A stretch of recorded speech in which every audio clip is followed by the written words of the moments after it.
All right, it's close to 9 o'clock. So we'll go ahead and get started. We are today in Ecclesiastes chapter 6. Chapter 6. All right. We'll split this section up into 3 different pieces and go through them one by one. So we will start with chapter 6, verses 1 through 4. There is an evil which I have seen under the sun, and it is prevalent among men. A man to whom God has given riches and wealth and honor, so that his soul lacks nothing of all that he desires. Yet God has not empowered him to eat from them, for a foreigner enjoys them. This is vanity and a severe affliction. If a man fathers 100 children and lives many years, however many they may be, but his soul is not satisfied with good things, and he does not even have a proper burial, then I say, better the miscarriage than he. For it comes in futility and goes into obscurity, and its name is covered in obscurity. Alrighty. So Solomon again here, I think a couple chapters ago, maybe last chapter, he talked about a miscarriage as well, better than the miscarriage. Then this person uses the same imagery again, talking about this man who has been given riches, wealth, honor, so many things, so many physical, earthly things. Even says the honor part I think is relatively new, so he's even well thought of. His peers think highly of him, yet he doesn't have something. What is that? What does he not have? What is he lacking? God has not empowered him to eat from his fruits, from his labor. In fact, it goes so far as to say a foreigner enjoys them. So not only does he not have them, he sees a foreigner, somebody else, taking of his labor, eating of his fruits. And Solomon calls this vanity and a severe affliction. Severe affliction. You got any comments?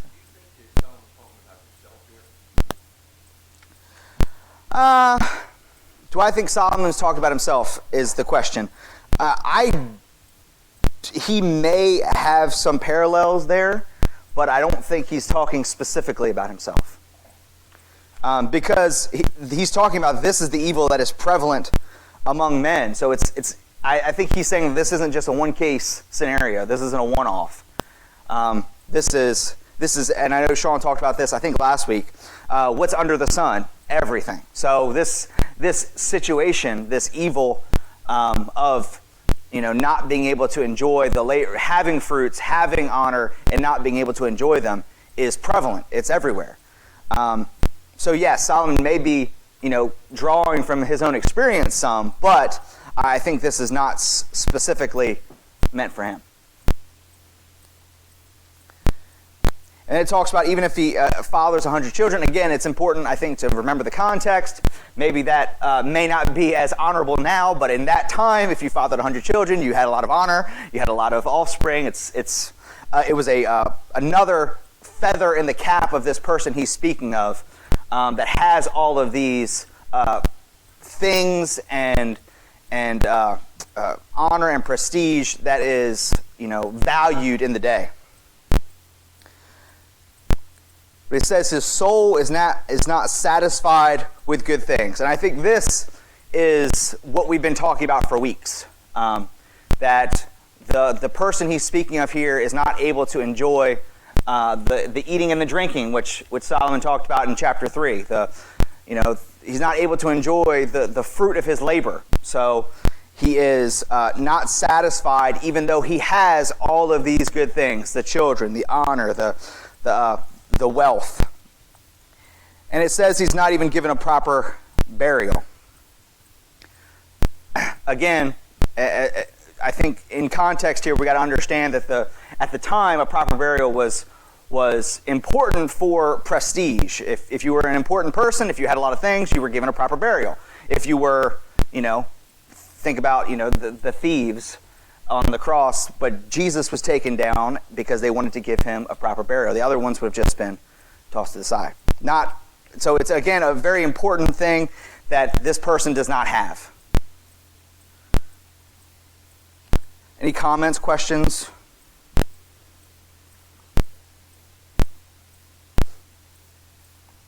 Is there a different translation that we want to look at there? Does it not say proper burial?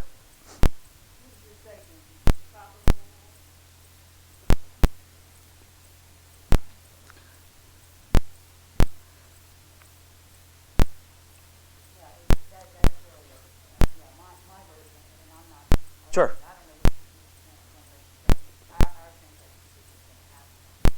Oh.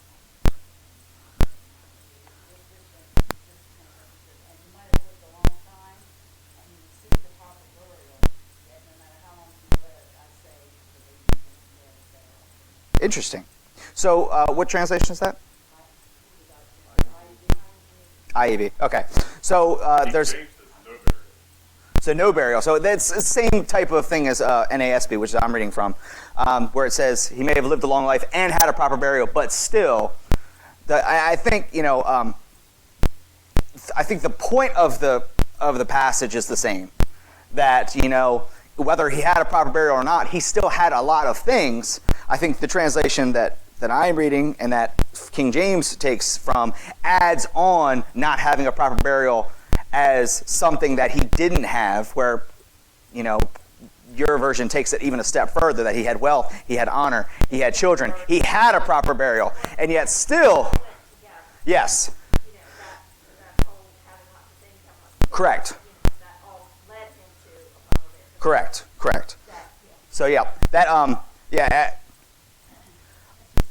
It is an interesting change because that's kind of opposites. The two versions are opposites of each other, which again I think is if it changed the point of the passage would be something we really need to dig further into. I don't think it does. I don't think it changes the point of that Solomon's trying to make here, which is, again, this person had a lot of things. They did not enjoy the things that they had because, again, it's very interesting, the phrasing, God did not empower him to do it. We can go into a little bit more in depth on that if you'd like. But I think that's an interesting phraseology there. But he had all these things. He did not enjoy them. So better is the miscarriage than he. Pretty vivid imagery.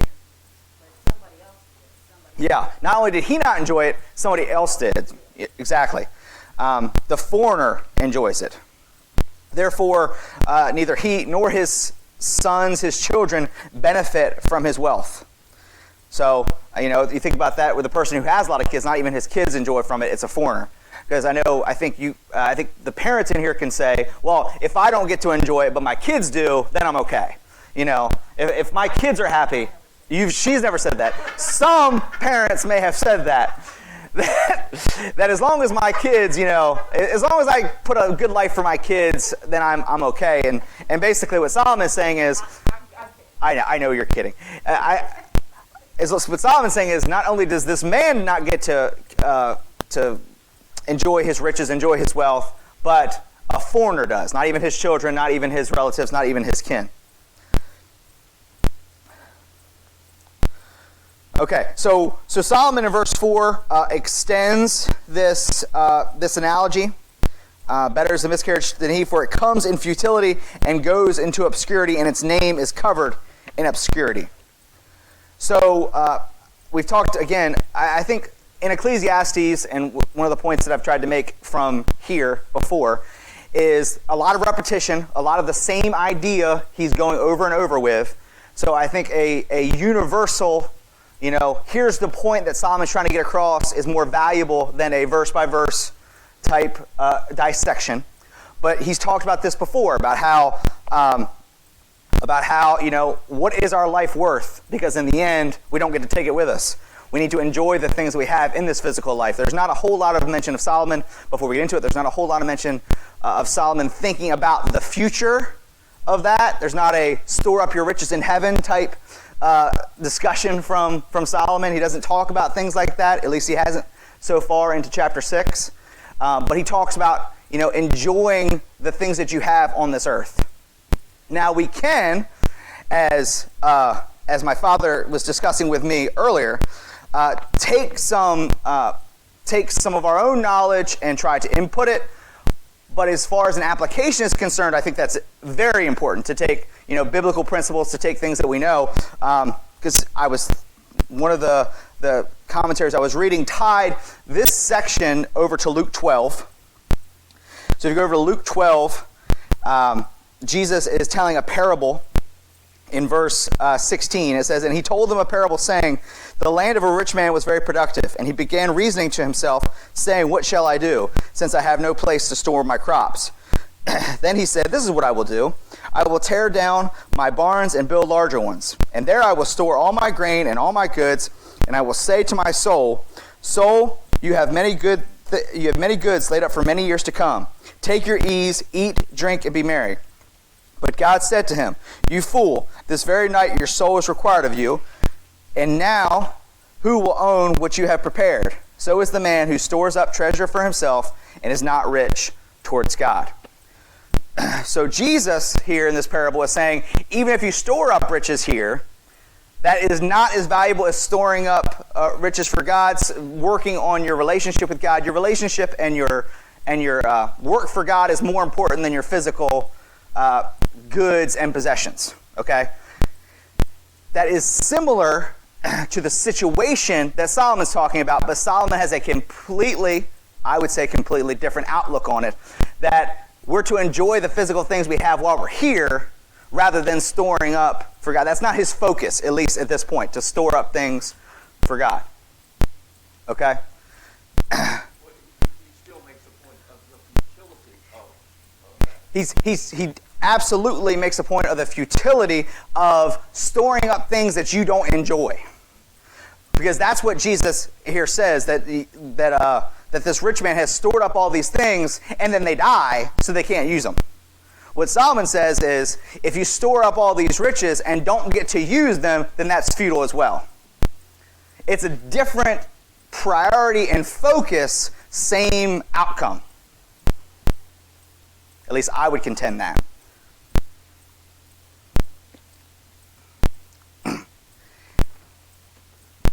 Okay.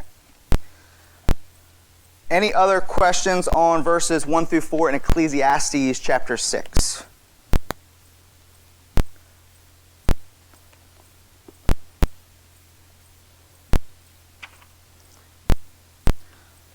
All right.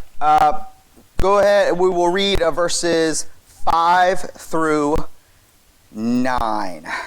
It never sees the sun, and it never knows anything. Again, continuing this, the quotations around better the miscarriage than he is where this starts. It never sees the sun, and it never knows anything. It is better off than he. Verse 6, even if the other man lives 1,000 years twice and does not enjoy good things, do not all go to one place?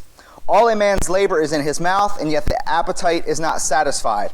For what advantage does the wise man have over the fool? What advantage does the poor man have, knowing how to walk before the living? What the eye see is better than what the soul desires. This too is futility and a striving after wind. Okay, so a lot of good little phrases and verses in this little section here in the middle of Ecclesiastes. So, talks about, again, continuing the thought from the end of verse 3 and verse 4. It never sees the sun, it never knows anything. It is better off than he. Again, the miscarriage never sees anything, never knows anything, but again, states that it's better off than the man who does not enjoy the things that he has. Even if the other man lives 1,000 years twice and does not enjoy good things, do not all go to one place. What place is that? Sheol. So again, talking not necessarily about the future, not thinking about, the heavenly promise, but thinking really just about the grave is what Solomon's talking about here. The miscarriage and the person who doesn't enjoy their things end up in the same location.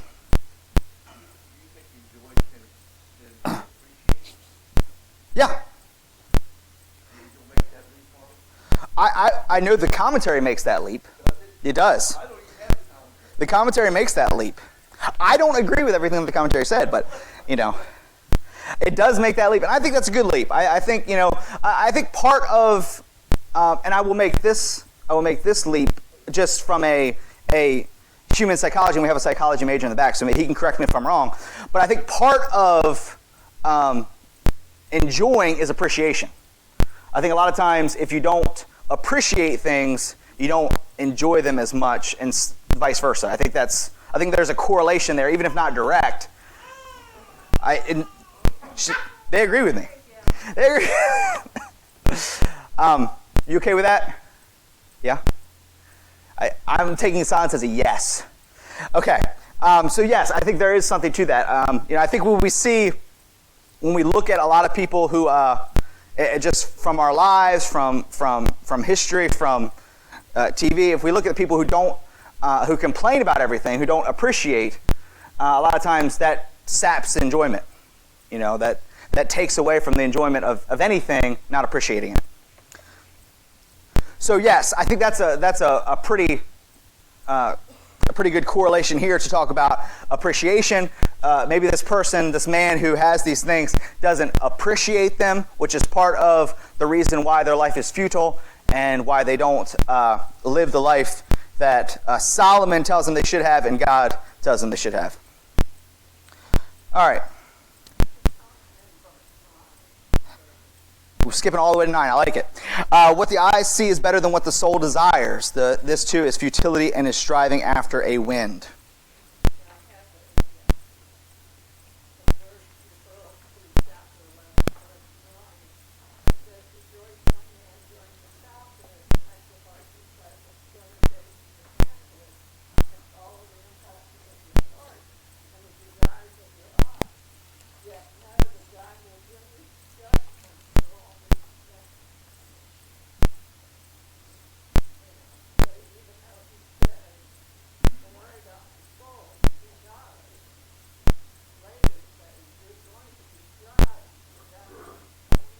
Yeah.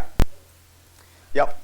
So there's a reference to in her Bible for chapter 6, verse 9, to later on in Ecclesiastes 11, verse 9, where it says, "Rejoice, young man, during your childhood, and let your heart be pleasant during the days of young manhood, and follow the impulse of your heart and the desire of your eyes, and yet know that God will bring you to judgment for all these things." Again, in correlation to chapter 6, again, it talks about heart and desire of your eyes and things like that, where talk about the eyes as well in verse 9, which I think is probably the reason for that direct correlation there. And what chapter 6, verse 9 says, what the eyes see is better than the soul desires. This too is futility and striving after wind, which I think more directly gets back to our point about appreciation. I think this verse very much speaks more to the appreciation of a person than maybe the enjoyment of it. If those people that are always, the grass is always greener on the other side, always trying to keep up with the Joneses, as we said a couple weeks ago. What Solomon is saying is what the eyes see is better than what the soul desires. What is in front of you, you need to appreciate the things in front of you rather than always trying to look at what other people have, look at what else is out there, and constantly striving after that is futile. You need to enjoy the things you have and appreciate the things you do have, I think is the sentiment there, which I think is all led into him saying that in the previous verses. In verse 7, all a man's labor is for his mouth, yet his appetite is not satisfied. This person has the person's labor is for his mouth. The person is doing things to enjoy them, and yet his appetite is not satisfied. Again, a lack of appreciation, a lack of contentment with the things that this man has. I think is what we're talking about in verse 7 there.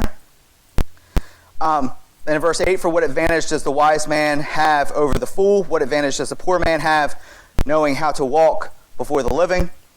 What advantage does the wise man have over the fool? What is Solomon talking about here?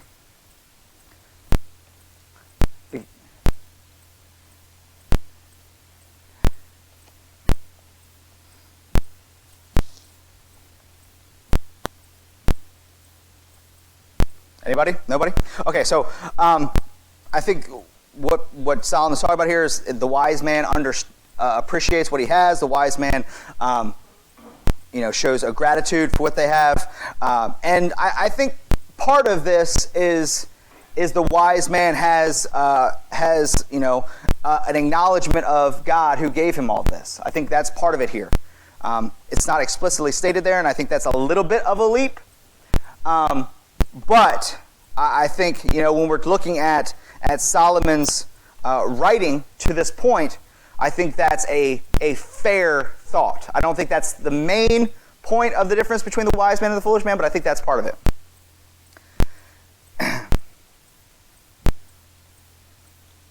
Okay. Any other questions or comments in that section there from verses 5 to 9? We need a little more comments or we're going to be done really, really early. No, I want you going to chapter 7 first. I didn't do chapter 7. I prepared for chapter 6. I was going to let Sean take chapter 7 next week. That's the wise man. All right. So let's continue.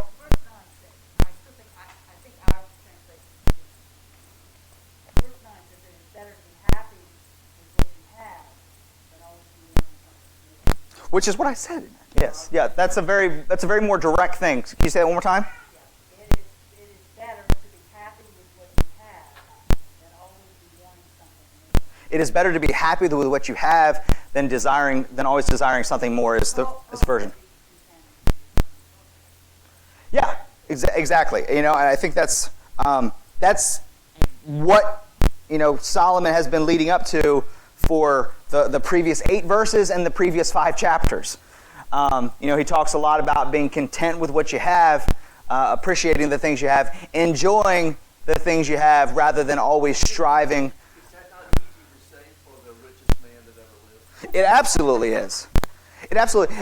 It is and it isn't. I know. Yeah. And the question was, isn't that easy for the richest man who ever lived to say, be content with what you have because he has so much? It absolutely is, in a way. Now, I think we just see anecdotally that the more you have, the more you want. There's a reason that, millionaires become billionaires, become trillionaires. The more you have, the more you want. And oftentimes, the people that have the most are some of the most covetous among us. That I think that's one of the things that we need to be careful of when we're talking about greed. For the love of money is the root of all evil, right? Because when we love money, we desire to get more. Somebody who really, really loves money, do they ever have enough? No. I don't always think it's because they want more money to get more stuff. No. Yeah. I think they want more money because it becomes a game. Yeah. And I want to be the winner. Correct. Yeah. It's just talked about a lot of times it's not because the people who love money want more money. It becomes a game to them. I just want to be the best, want to be number one. I am sure, and I don't know this for certain, but I am sure when that Forbes 50 comes out, there are people who are checking that pretty quickly to see if they've moved up or down the list. To see, People that have that kind of money, they're not. You don't think that's a competition? Some of them, it's just like Solomon. God did to Solomon 3 times. And the first time he asked Solomon what he wanted, and he said he didn't ask for wisdom. Yeah. He asked for wisdom. So God gave him more than because God was so pleased with what he asked for, he gave him. And I think sometimes that some of the wealthiest people in the world will tell you they didn't start out to be rich. They saw a need. Like the guy who created, who started Home Depot, he and his friends, they saw a need and so they opened Home Depot. Now they're, I guess, millionaires. But they keep score with how successful they are. Yeah. That's how they keep score, like people said. Yeah. I am sure, and she talked about the founder of Home Depot who has in interviews said that he and a friend tried to just help out people in the neighborhood or whatever. And they saw a need. Yeah. They saw nobody had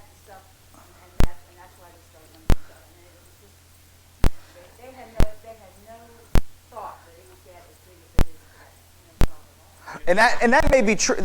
And they may not have foreseen the size it would have become. But I think it's naive not to think that they're not checking their quarterly earnings versus Lowe's. I don't think they do. I think they pay for someone. Yeah. They don't check it themselves. They pay for somebody to check their quarterly earnings versus Lowe's. I don't think that they check on themselves. They pay for someone. And they look at the money now, and I mean, he has contributed, I mean, he's built a medical school. I mean, now they look at what they do. You know that much money. You look Yeah. at what you do with it because you don't need it. I mean, Yes, I think it's very presumptuous to say that everybody who has money is evil and loves money to that point. That's fair. I don't. It's also presumptuous just to say that they give away money because it's not tax deductible or anything like that too. I don't want to presume one way or another. So let's not presume either way. They saw needs. If you see needs, Absolutely, for this medical center, so it does it. absolutely. So yep, I think that there's that we've talked about this before, that money gives people the power to help. Hopefully, those that have money are doing that. So, yeah, and we can go into a lot of the Bible talks a lot about money. Because it's such an issue I think for a lot of us. Whether we don't have enough, whether we have so much that we need to figure out what to do with it. Or whether it's just where our priorities are. And again, I think, getting back to Solomon here, the point he's really trying to get across is, do we appreciate the things that we have? Are we enjoying the good things that we have? Are we understanding where the good things we have come from? It's all part of this mindset that he's asking about. And I think he's also saying that without God, this is all meaningless. That bottom line, yes, that's the bottom line. I think that's absolutely true. Don't know that Solomon's saying it, but I think it's absolutely true. No, I think there's as we're reading through Ecclesiastes, there's not like there's not any references to God. That's not. I don't want to get that point across. It's not like he doesn't mention God at all. But especially here in chapter 6, he's much more focused on the appreciation, the enjoyment aspect of riches. And I think it's easy for me to say that is somewhat indisputable, as God's mentioned in verse 2 as somebody who provides the riches and provides the empowerment to enjoy those riches. And that may be where the thought process comes from, that, if the wise man views the things that he enjoys as God empowering him to do so, as God providing the riches and empowering him to do that. Because remember, the example that Solomon gives here in verse 2 is somebody that he says God has provided him with riches. Yet, God does not empower him to enjoy those riches. That is the person who is accursed and better than miscarriage than he. So there is an element of God's providence, of God's influence in this person's life. That's indisputable. However, we don't have, and I don't think he's saying this man has any effect over God's empowerment. What the effect that this man has on his life is the enjoyment and the appreciation of the things he has. We okay with that? Okay. Sue says we're good, so we're moving on. All right. Verses 10 through 12. And this section even has a different chapter in the commentary, Dad. I know you're excited. Whatever exists has already been named, and it is known what man is, for he cannot dispute with him who is stronger than he. For there are many words which increase futility. What then is an advantage to a man? For who knows what is good for a man during his lifetime, during the few years of his futile life? He will spend them like a shadow. For who can tell a man what will be after him under the sun? I heard my name back there. All right.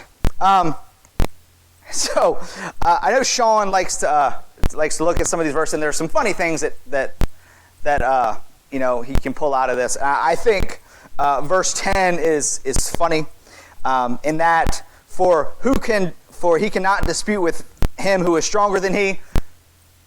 We all dispute with people who are stronger than us. That's what he's talking about, yeah. But Sean would ask, too funny, who's ever had a dispute with somebody stronger than them, So I will do that in his stead. So what is Solomon talking about here? Whatever existed has already been named and is known what man is.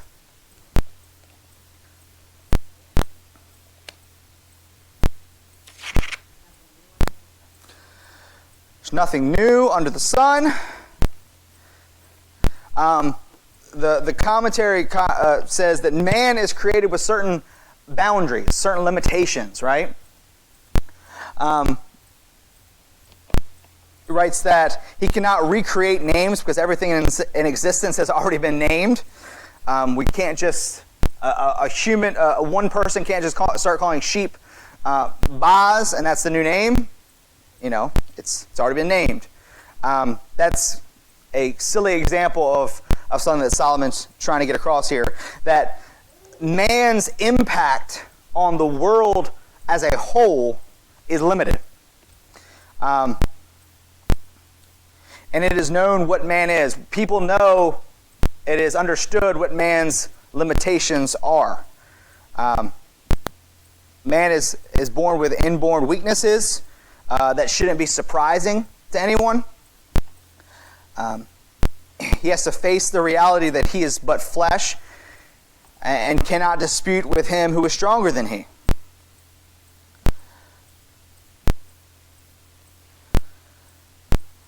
So in verse 10, there are some translations, as we've talked about different translations a little bit, which capitalize the him that we talked about as being potentially God there. The NASB does not do that. There may be some that do. I don't know if yours does or not. Yours does. So it capitalizes that as God. I'm sure if the NASB doesn't, the King James probably does not as well. So again, I think the application there is similar, if not the same. That again, we're just talking about man's limitations. Moaning, whining, complaining cannot change the fact that man has limitations. Man has to learn to accept certain things about their predicaments, about their weaknesses, about the things that they're not able to accomplish. And then Solomon continues on in verse 11, for there are many words which increase futility. Now, yes?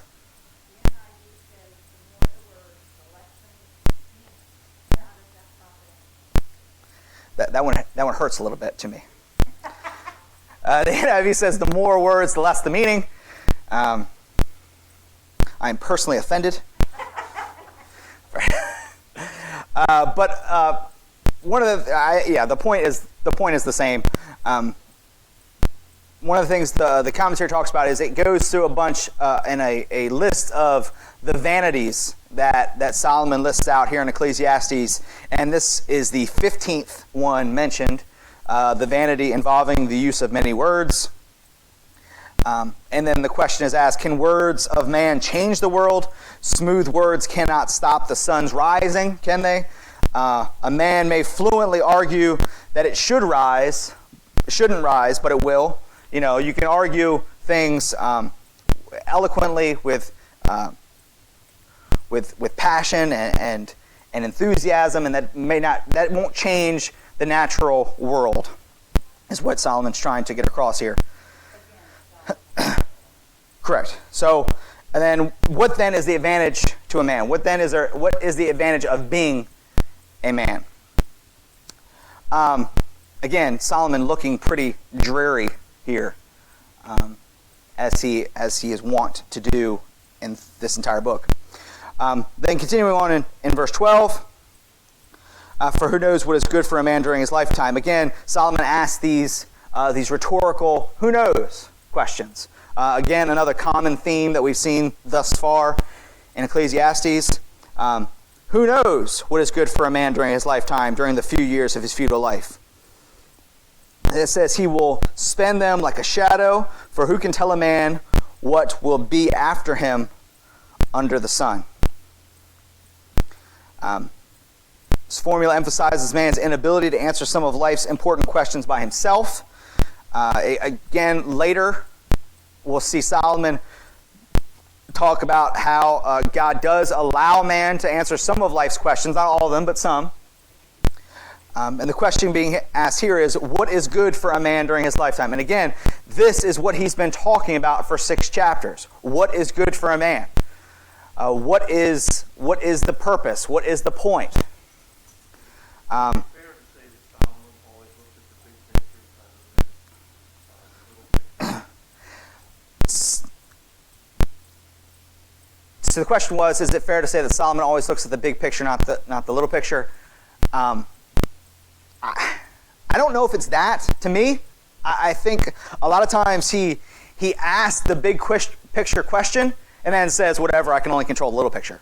In a certain way, not in those exact words, but he does ask the big picture questions a lot. Like, what change can a man make?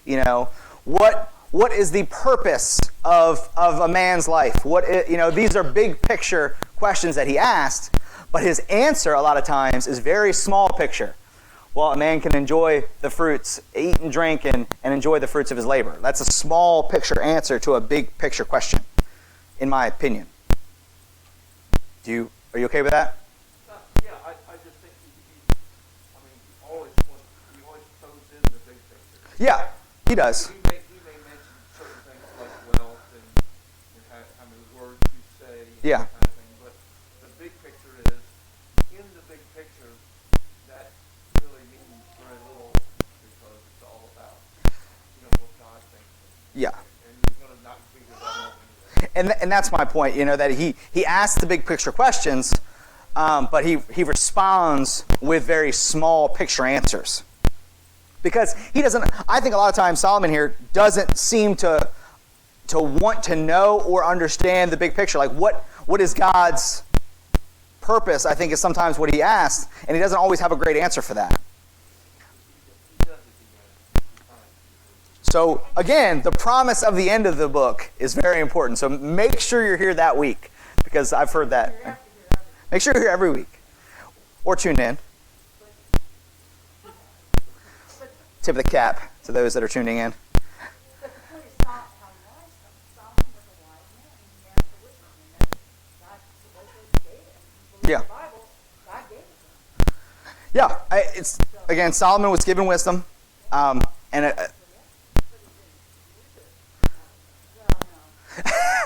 and the point was, Choices, okay? I'm going to make a point, and I hope it's okay. I think the wisest man on earth can't comprehend the wisdom of God. So even though he was wise, he asked a lot of questions that he has no clue what the answer is. He does that quite a bit so far in the first 6 chapters, where he asks the question rhetorical because he has no idea how to answer it.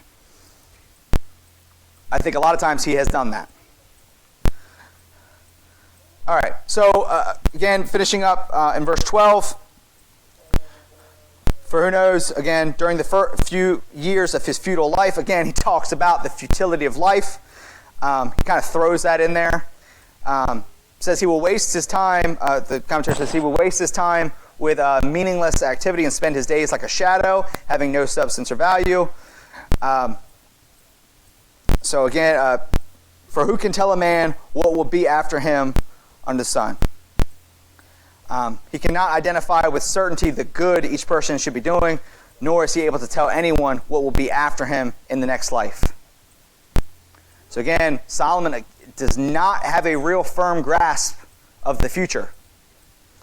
Solomon does not really talk a lot about what's beyond the life, what's beyond these futile aspects of life. He just doesn't touch on it. which, I think there is some application there to take advantage of the time we have. I think Jesus takes a little bit different perspective of it, as we talked about earlier in Luke 12, and he definitely shifts the focus. I think Solomon's focus is different.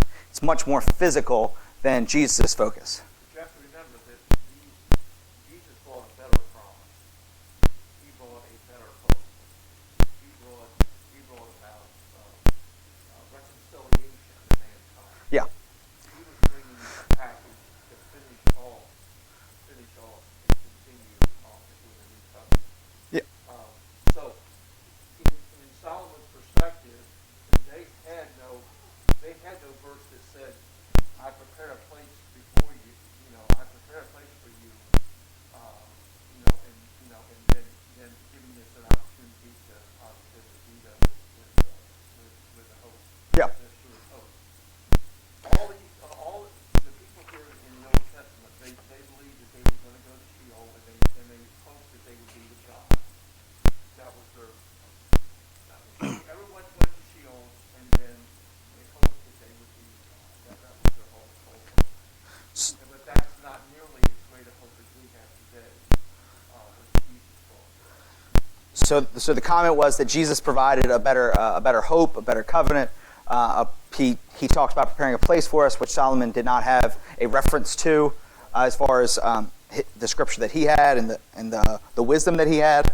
And again, which I think comes back to the point that I want to make, that we get to see Solomon's perspective, and I hope we're looking at Solomon's words through his perspective rather than our own perspective, because I think the application to Ecclesiastes is different for us than what he's saying, because we know what Jesus brought.